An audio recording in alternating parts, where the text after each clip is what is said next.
À quel âge on est senior? Le senior, c'est dans la tête, cher monsieur. Voilà. On va commencer à monter là. Hein. Il y a un petit coup de cul. Il faudra que tu mettes un peu gros derrière. Dans cet épisode de Biclou, je roule avec des seniors, avec des anciens. Ils vont nous expliquer comment ils ont dû un petit peu adapter leurs pratiques, évidemment avec les années qui passent, mais surtout leur grand plaisir de continuer à rouler comme d'habitude. Et vous allez voir, à 70, 80, 90 ans, finalement, le vélo, ça fait rajeunir. C'est vrai. Le général de Gaulle lui-même disait que la vieillesse était un naufrage. C'est vrai. Mais on peut couler plus ou moins lentement. Bonjour Henri. Bonjour Yann. Ça va? Ça va, très bien. Bon. Et vous? Eh ben moi ça va, tu vois, je me prépare. Pour commencer la journée, je prépare mon vélo quand même. Il faut que je mette différentes choses dans les sacoches. Voilà. On s'équipe. Alors le vélo carbone c'est fini, puisque maintenant je suis passé au VAE, parce que c'était trop difficile de rouler avec des jeunes de 70 ans qui roulent très vite.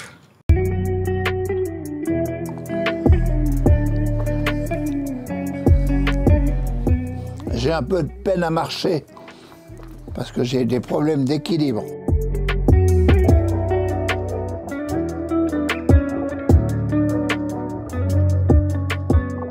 Bonjour messieurs. Salut jeune homme. Oh, une bonne poignée de main, ça réchauffe. Je suis un petit homme. Ah oui, t'as quel âge?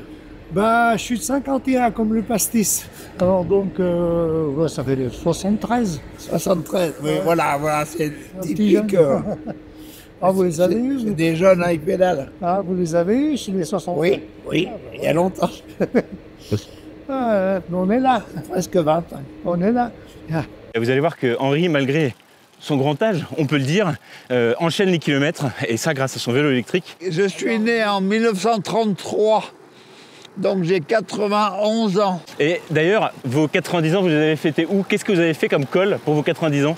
Alors pour mes 90 ans, je suis allé faire le col de l'Iseran en partant de Val d'Isère.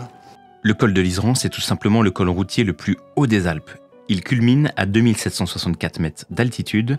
En partant comme Henri de Val d'Isère, ce n'est pas loin de 1000 mètres de dénivelé et 16 km qu'il faut avaler pour arriver au sommet. Je voulais vous dire combien j'apprécie votre venue, et certains m'ont dit en montant, dans quelle galère tu nous as mis, Henri?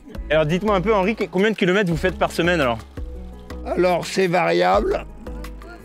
Je sors 3 ou 4 fois par semaine, mais annuellement je fais 7000 km.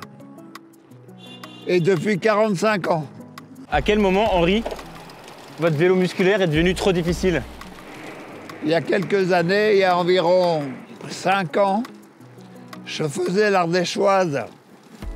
L'Ardéchoise, c'est une course cycliste qui existe depuis plus de 30 ans. Elle réunit plusieurs milliers de pratiquants sur plusieurs jours. J'arrivais plus à arriver dans les délais normaux. J'arrivais au restaurant le soir trop tard. Et ça posait pas mal de problèmes à tout le monde. J'étais avec une amie. Je lui ai dit j'arrête. Et on va aller se mettre au VAE.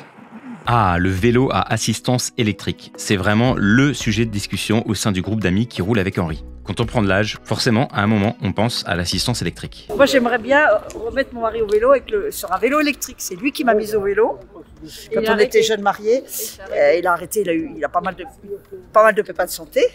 Et j'espère que ça va aller mieux. Et je lui dis toujours, allez, tu prends un vélo électrique et on fait du vélo tous les deux. Mais voilà, il faudra qu'il veuille. Je trouve que c'est une bonne solution, le vélo électrique. On y va.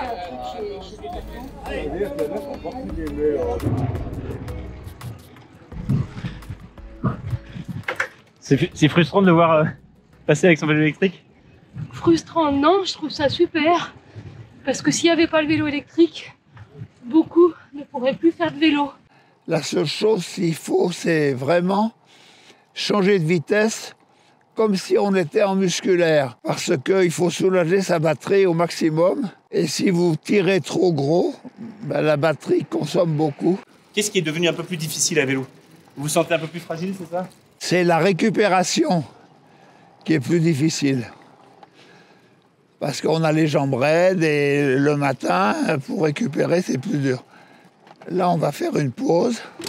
Henri? Oui. Alors, on a fini la boucle. Combien de kilomètres on a fait et combien de mètres de dénivelé on a fait? Alors, on a fait 636 mètres de dénivelé selon mon compteur. Et on a fait 35 km 800 jusque-là. Il reste 10 km, ça fera 45. Donc 45 km. Vous êtes en forme? Oui, bien sûr, bien sûr. Alors moi j'ai une question. Oui. Pour vos 100 ans, quel col vous prévoyez? Pour mes 100 ans, c'est le col de l'Échaud. Le col de l'Échaud. Bon, ben on prend rendez-vous alors. Mais on n'a pas prévu la date encore. Oui, oui. Alors je vais laisser le club d'Annecy. Moi je vais retourner à Paris et je vais aller voir Abel. Salut. Merci Yann. Merci beaucoup. Bon courage. Merci à tous. Merci de votre passage et bon courage pour le retour à Paris.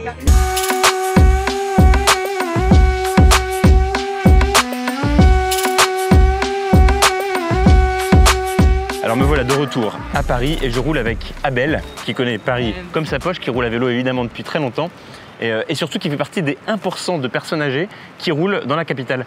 Abel, c'est vrai qu'on voit pas beaucoup de gens âgés, très âgés, absolument, dans les rues de Paris. Absolument. Quand on regarde des vidéos hollandaises ou danoises, il y a deux choses qu'on remarque.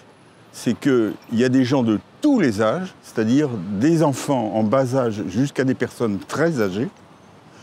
Et la deuxième chose, c'est qu'ils roulent globalement moins vite. Ils se suivent les uns les autres, ils ne cherchent pas à se doubler n'importe comment. Si on arrivait à faire en sorte qu'il y ait plus de gamins et de gens âgés sur les pistes cyclables et dans les rues, les gens rouleraient moins vite et de manière plus régulière et de manière moins risquée. Abel n'est pas vraiment un cycliste comme les autres. C'est un militant de longue date de la cause vélo et il roulait dans les rues de la capitale bien avant le développement des pistes cyclables. Mais avec les années qui passent, Abel sent qu'il n'est plus le même sur le vélo. J'ai commencé à avoir des problèmes d'équilibre. C'est-à-dire que je commençais à avoir peur, j'étais pas à l'aise, en particulier au démarrage et à l'arrêt. Et si j'avais été un cycliste classique, enfin, j'aurais arrêté le vélo, ça c'est clair. Ah oui, carrément? Oui. Abel qui perd l'envie de pédaler, c'est impossible, évidemment. Alors après de longues recherches sur le véhicule qui lui redonnerait le goût de rouler, Abel trouve enfin un modèle de vélo fabriqué par une marque hollandaise. C'est ce qu'on appelle un vélo adapté. Alors il a deux caractéristiques principales. La première qui est visible, c'est qu'il a une tige de selle inclinée. Ce qui veut dire que quand je suis assis sur la selle, j'ai les pieds par terre.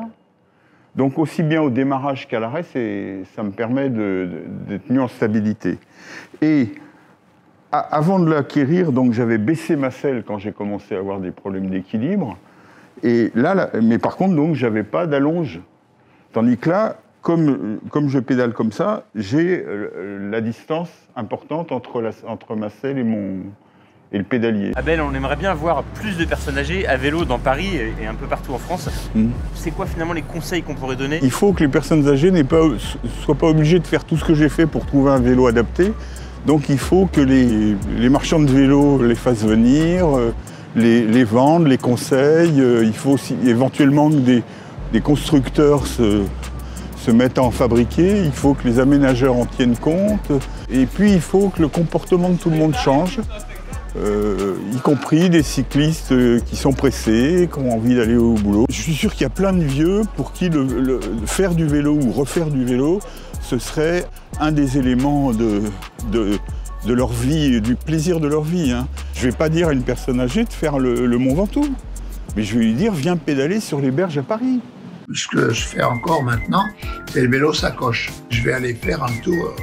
Traverser l'Auvergne. Alors là, on va essayer de s'abriter parce que... Là, c'est la grêle. On loge à l'hôtel, on mange le soir avec des sacoches. On est autonome, on débrouille bien.